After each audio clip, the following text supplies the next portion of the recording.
Hello and welcome to Wesner Fit. My name is Michael Wesner and today I'm going to help you perform a body weight squat.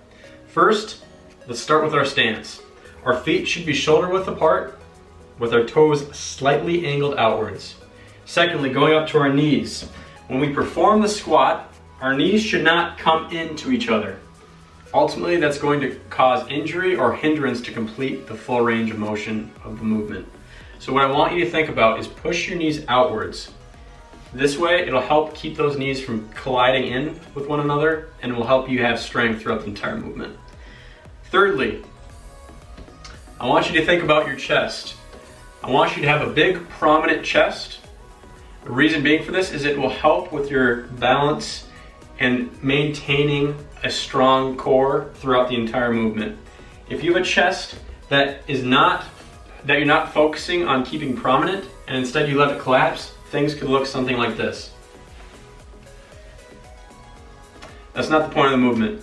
It's actually hindering you from completing a full rep. And so a way that can help you with this is pick a spot on the ceiling and look at it throughout the entire movement. That way it'll help you keep a big full chest, staying firm and locked out throughout the entire movement and not collapsing. Thirdly, if you are completing the movement and you're finding yourself having a hard time balancing, stick your arms straight out. This will help you maintain balance throughout the entire motion.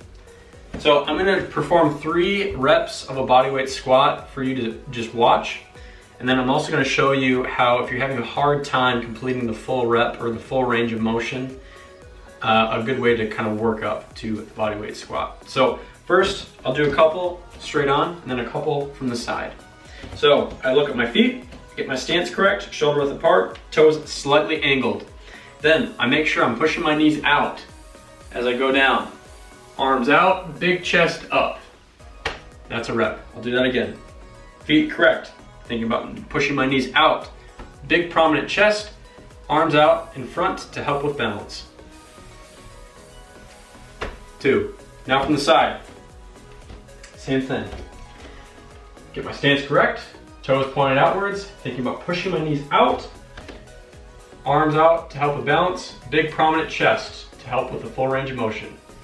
As I go down, I want you to see I get parallel. My leg is parallel to the ground, and as I come up, that is a full rep. I want you to get to that point because that ultimately will help provide the full tension and the full range of motion for that leg to ultimately get targeted throughout this movement.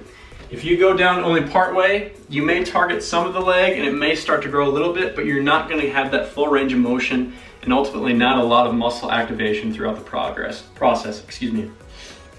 So when you go down again, try to get to this parallel position every time you hit a rep and then come back up. If you're having a hard time completing the bodyweight squat just free like that, grab a chair. Do the same thing just like you would in a normal bodyweight squat. Get your stance correct, toes slightly angled out, thinking about pushing your knees outwards, arms out for balance if you need to, and then having a big chest. As you go down, obviously you can't get to parallel here, but when your butt hits the chair, come right back up. Don't rest in the chair, okay? So you're gonna come down like this, touch, come back up. Ultimately, I hope that is going to help you build strength and flexibility in your legs. If you're coming off of tight hips or even an injury, this is a good exercise to ultimately help you be fostered into a full range of motion for a bodyweight squat. So, hope that helps you guys. Thanks for watching. If this did help you, please hit the subscribe button, and I look forward to having you on for the next video. Take care.